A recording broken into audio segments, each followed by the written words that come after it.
Okay, is it working now? Yep, perfect. Do you want to put it in present so we can see your slides in all their glory? So much glory. There you go. All right, you have you have 4 minutes. On your mark, go. Okay. Hi everyone, I'm Mindy Harrell from Team 9. The project that we worked on this weekend is called Hobbyist. So the problem that we started with is that many people, as we all know, are stuck at home during the COVID-19 crisis. And so some people are starting to think about, maybe starting a new hobby. However, the process of starting a new hobby feels very cumbersome and has a lot of friction. What might that look like? Maybe you want to learn to paint. So you go to Amazon and you look for maybe the cheapest package or painting kit, or maybe the one that has the best reviews, and you buy it. And then you wait 2 weeks for it to arrive. And then when it finally comes, you go on YouTube and you look for a tutorial that you can follow. And then maybe it turns out that your brushes are actually low quality, and so you can't follow the tutorial like you want. Or maybe it turns out that you bought the wrong pack of paints entirely for the kind of tutorial you wanted to follow. You don't have anyone who can help you specifically pick the right materials or tell you what you're doing wrong. When we surveyed people, we found that 53% of people who are stuck at home right now are either working on developing a new hobby or starting a new hobby completely. And we found that 38% of people would like to, but don't know where to start, or they need a teacher and can't find one. At the same time, as we all know, again, small businesses are being disproportionately affected by this crisis. 1 in 3 closed businesses right now in the UK don't know if they'll be able to reopen after COVID. According to the Irish Times, a major reason that these closed stores are struggling is because of the lack of a physical experience, which used to be their major competitive advantage. And now if they are selling online, they're not able to compete with giants like Amazon. We found that 1 in 3 businesses that we personally spoke to say that they struggle to compete with Amazon and other platforms. At the same time, 16% of businesses, only 16% of businesses have been able to create new or increase their existing online operations during COVID-19. So our solution is a platform called Hobbyist, bringing together local experts and home hobbyists to create a supportive, remote, yet close to home learning platform. Oh, I see my prototype started working on its own. Anyway, so how would this work? The local businesses would partner with our platform to sell ready-made packs of materials to start getting into a new hobby, let's say painting. At the same time, they would also sell a series of online courses. So the user, let's say they're interested in starting to learn how to paint with acrylics, for example, they would come to our website, they would see a map with all the local businesses offering this service. When they clicked on one, they could see what different kinds of courses the business was offering, and what kinds of materials, what kinds of techniques and things like that they would be teaching. When you buy the pack, we call them hobby packs. When you buy the pack, you get a quick delivery or maybe even contactless pickup of all the materials that you will need, specifically picked out for this lesson that will be taught to you. And you get access to the lessons, and you get a personal touch, a personal connection, a personal guidance from someone who's an expert and in your community and close to you, who knows what they're doing. We think this will be impactful because when we surveyed people, we found that 50% are bored, stuck at home without any idea of what to do. 76% said they would be interested in a platform like Hobbyist, and 46% say that they would try to support local businesses even if the cost is higher than simply buying the same materials or similar materials from the internet. The competitive advantages for us would be speed, contactless pickup, or quick local shipping.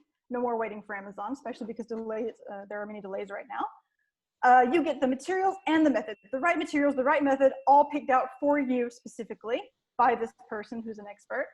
And you get more of a physical in-store experience, the tactile, the speaking specifically, having a human connection with this person who's willing to help you out.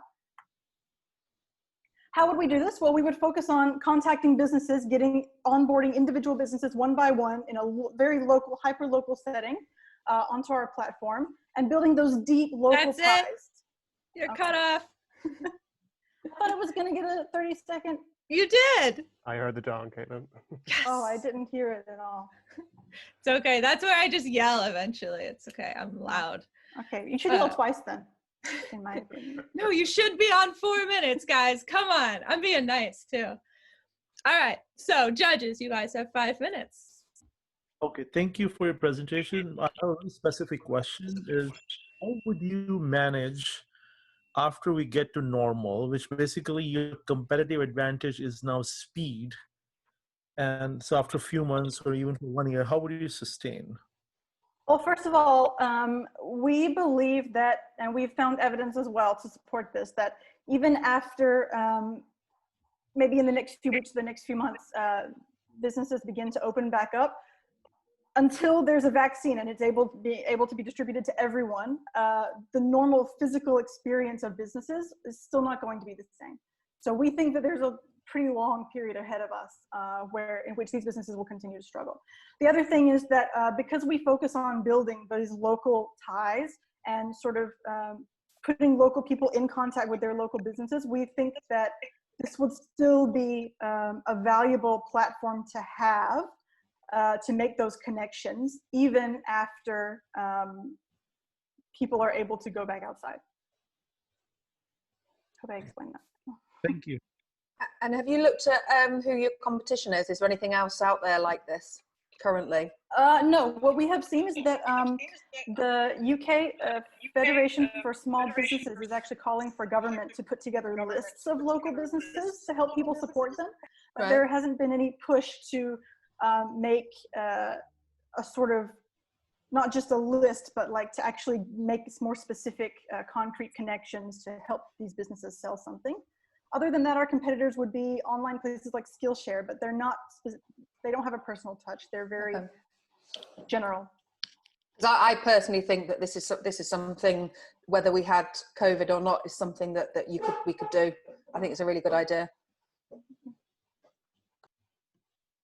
Thanks for the presentation, Mindy. I have a quick question with regards to the survey that you showed us. You were mentioning sort of willingness to pay extra for that kind of service, especially with the explanations.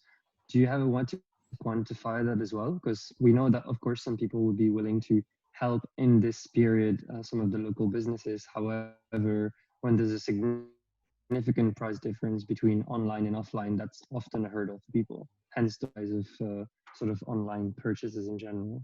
Yeah, we actually had done some research on that, and we found that we found some evidence that people now are starting to experience a shift in their thinking, where whereas pre-COVID they weren't really thinking about supporting local businesses. Now, and just if you look at like Google Analytics, you can see that the amount of searches for how can I support local businesses has gone way up, and we found some evidence that this is actually a shift that people will continue to think this way even post-COVID.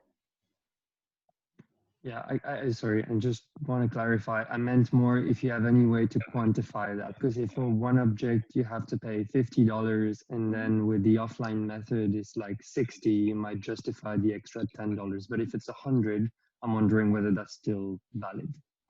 Yeah, well, what we specifically asked people was, we gave people the options, do you try to support local businesses? And the options were yes, but only if it's more convenient.